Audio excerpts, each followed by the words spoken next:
Hello students, welcome to my YouTube channel. तो आज हम पढ़ेंगे यूनिट 2 सोल्यूशन की अगली टर्म जो कि टेम्परेचर डिपेंडेंट टर्म है। ठीक है, तो आज की टर्म जो हमारी है वो है फॉर्मेलिटी। ये आपके लिए नई है, +1 में हमने नहीं पढ़ी थी ये। ठीक है, ये टॉपिक 4 है हमारा। तो फॉर्मेलिटी जिसको F से डिनोट करते हैं। ठीक है, तो देखो फॉर्मेलिटी क्या होती है, पहले नोट कर लो। नंबर ऑफ 4 मोल्स, 4 मोल्स यानी कि फॉर्मेलिटी ऑफ सोल्यूट पर लीटर वॉल्यूम ऑफ सॉल्यूशन। ठीक है, यानी कि जो फॉर्मेलिटी होती है वो आपकी क्या होती है, number of moles of 4 moles of solute. ठीक है, 4 मोल्स ऑफ सोल्यूट निकालने पड़ेंगे इसमें हमें। ठीक है, तो फॉर्मेलिटी क्या हो गई, number of 4 moles of solute divided by litre पर लीटर ऑफ सोल्यूशन।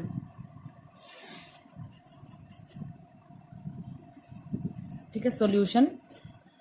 अब देखो जो आपके नंबर ऑफ 4 मोल्स हैं इसको स्मॉल f और n से डिनोट करते हैं। ठीक है, और ये हो गया वॉल्यूम पर लीटर। अब आपको पता है जो आपका m होता है वो क्या होता है, n डिवाइडेड बाय VL किया हुआ है। अभी हमने मोलरिटी निकाली थी number of moles per volume solution के लिए। और जो आपका n होता है वो क्या होता है, W बाय में m नोट। ठीक है, मोलर मास। ठीक है, कहीं कहीं पर ये mn भी लिखा हुआ है तो सेम बात है, मोलर मास है यहाँ पर ये। ठीक है, और आपने नॉर्मेलिटी भी निकाली थी। नॉर्मेलिटी क्या होती है, नॉर्मेलिटी ये थी निकाली थी जो कि हमने। ठीक है, और यहाँ पर जो आपका इक्विवेलेंट मास था वो क्या था, W डिवाइडेड बाय EM, है ना। तो ये सारी टर्म्स जो है हम पढ़ चुके हैं ना, ये सारी की सारी टर्म्स। तो देखो यहाँ पर जो Fm है, जो आपका Fn है ये वाला, ये Fn क्या है, ये है नंबर ऑफ 4 मोल्स। क्या है ये, नंबर ऑफ 4 मोल्स, जो इक्वल होता है weight of solute divided by formula mass जो हम +1 में निकाल चुके हैं। ठीक है, फॉर्मूला मास जो हम +1 में निकाल चुके हैं, ये किसके लिए होता है, आयनिक कंपाउंड्स के लिए। जो आयनिक कंपाउंड होते हैं ना, पॉजिटिव यानी एनायन और कैटायन, उनके लिए हम ये फॉर्मल मास जो है +1 में निकाल चुके हैं। तो ये वेट ऑफ सोल्यूट को W से डिनोट करेंगे और फॉर्मूला मास को हम डिनोट करेंगे FM से। ठीक है, और जो ये फॉर्मूला मास होता है ना स्टूडेंट्स, याद रखना, जो ये FM होता है ना, ये आयनिक कंपाउंड्स के लिए होता है। और ये मोलिकुलर मास ऑब्जर्व वैल्यू लेते हैं हम, ये गिवन होगी आपको, मोलिकुलर मास ऑब्जर्व्ड। ठीक है, मोस्टली केसेस में आपकी गिवन होगी, अदरवाइज आपको निकालनी पड़ेगी। जैसे एक्सपेरिमेंटल वैल्यू तो ऑलरेडी वही होती है, फिक्स्ड होती है एक्सपेरिमेंटल वैल्यू। ठीक है, एक्सपेरिमेंटल वैल्यू कैसे निकालते हैं, जैसे मान लो थ्यूटिकल निकालते हैं हम, थ्योरी से निकालते हैं। जैसे मान लो कि NaCl की निकाली, तो Na का 23 होता है, Cl का 35.5 होता है, तो ये 58.5 आ गया। ये तो थ्योटिकल वैल्यू है, लेकिन ये आपको ऑब्जर्व वैल्यू जो है आपको निकालनी पड़ेगी। ठीक है, और इसे निकालने से पहले फॉर्मेलिटी और नॉर्मेलिटी का जो फॉर्मूला है उसकी रिलेशन देखेंगे हम, और फिर इसके ऊपर न्यूमेरिकल करेंगे और उससे आपको ज़्यादा अच्छे से क्लियर होगा। फिलहाल ये फॉर्मूला जो है इसको आप स्क्रीनशॉट ले लो इसका, ये इसमें पुट कर देना। Formality is equal to FN की जगह W divided by FM into VL। ठीक है, तो ये आपका फॉर्मेलिटी का फॉर्मूला आ गया। ठीक है, फॉर्मेलिटी का फॉर्मूला है ये, ध्यान रखना। ठीक है, फिर वैसे इसका यूज़ नहीं होता, किसका यूज़ होता है वो बताती हूँ मैं आपको।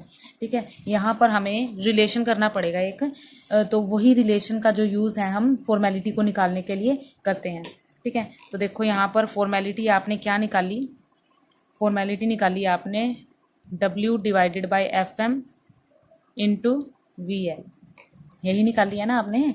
तो देखो जो फॉर्मेलिटी है आपकी, आप ऐसे कह सकते हो, जो FM आपका, ये FM है जो आपका, ये क्या है, molecular mass of observed value. ठीक है, molecular mass of observed value. तो इसको मैं ऐसे भी लिख सकती हूँ, मोलिकुलर मास ऑब्जर्व्ड वैल्यू का, OB से लिख रही हूँ मैं, OB इंटू VL। ठीक है, ये तो हो गया आपकी फॉर्मेलिटी। लेकिन अगर बात करते हैं मोलैरिटी की, तो वो क्या थी, W डिवाइडेड बाय मास, जो कि थ्योटिकल है। थ्योटिकल यानी कि जैसे ये निकाल दिया हमने, वो, ठीक है, इंटू वी एल, यही थी मोलैरिटी, है ना। तो हम देखो एफ बाई एम करो, डिवाइड करो दोनों टर्म्स को, तो यहाँ से क्या क्या चीज़ कट जाएगी और क्या क्या चीज़ बचेगी। डब्ल्यू से डब्ल्यू कटेगी अगर एफ को डिवाइड करोगे, वी एल से वी एल कटेगा, सिर्फ रह जाएगी क्या value, mass of observe value, sorry ये ऊपर आ जाएगी ना theoretical value, mass of theoretical value divided by mass of observe value, ये आ गया आपकी रिलेशन, ठीक है। और जो ये है ना, ये वॉन्ट होफ फैक्टर होता है, ठीक है, वॉन्ट होफ फैक्टर, इसको क्या कहते हैं, वॉन्ट होफ फैक्टर, उसको आई ईटा से डिनोट करते हैं, ठीक है। तो अब देखो आपकी जो फॉर्मेलिटी है divide by molarity is equal to I आ गई, ठीक है। और ये आई जो है आपका वॉन्ट होफ फैक्टर है, ठीक है, या फिर मैं इसको ऐसे भी कह सकती हूँ formality is equal to i van't Hoff factor into M.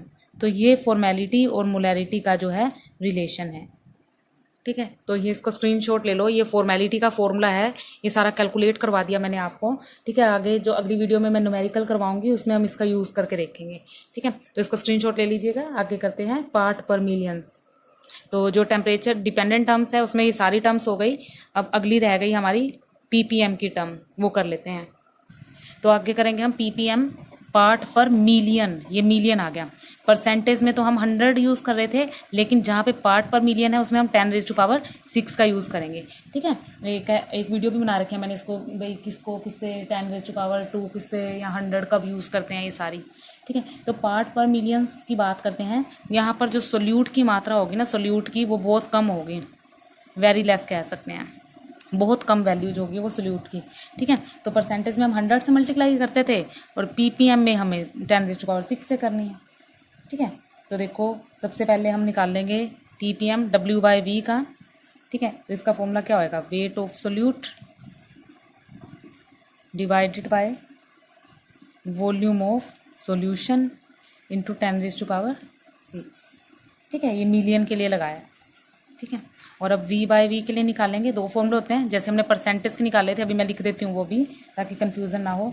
Volume of solute divided by volume of solution in millilitre, ठीक है, ये भी इन मिलीलीटर इंटू 10⁻6, और ये भी मिलीलीटर। देखो जब हमने परसेंटेज के लिए निकाला था तो यहाँ पे सिर्फ 100 था, बाकी सारा फॉर्मूला सेम था, ठीक है। तो ये दो टर्म्स रह गई थी हमारी पीपीएम की, वो भी आप स्क्रीनशॉट ले लो। नेक्स्ट वीडियो में हम अगली टर्म्स पढ़ेंगे जो कि टेम्परेचर डिपेंडेंट टर्म्स हैं, इंडिपेंडेंट टर्म्स है। ये सारी टेम्परेचर डिपेंडेंट टर्म थी। देखो सबसे पहले परसेंटेज वॉल्यूम बाय वॉल्यूम पढ़ लिया जो कि टेम्परेचर डिपेंडेंट है, ये भी टेम्परेचर डिपेंडेंट, ये सारी की सारी टर्म्स टेम्परेचर डिपेंडेंट है, बल्कि इसमें तो दो पढ़ी हैं हमने, ठीक है। तो अगली वीडियो में हम टेम्परेचर इंडिपेंडेंट टर्म पढ़ेंगे, फिर इनके न्यूमेरिकल करेंगे। Thank you.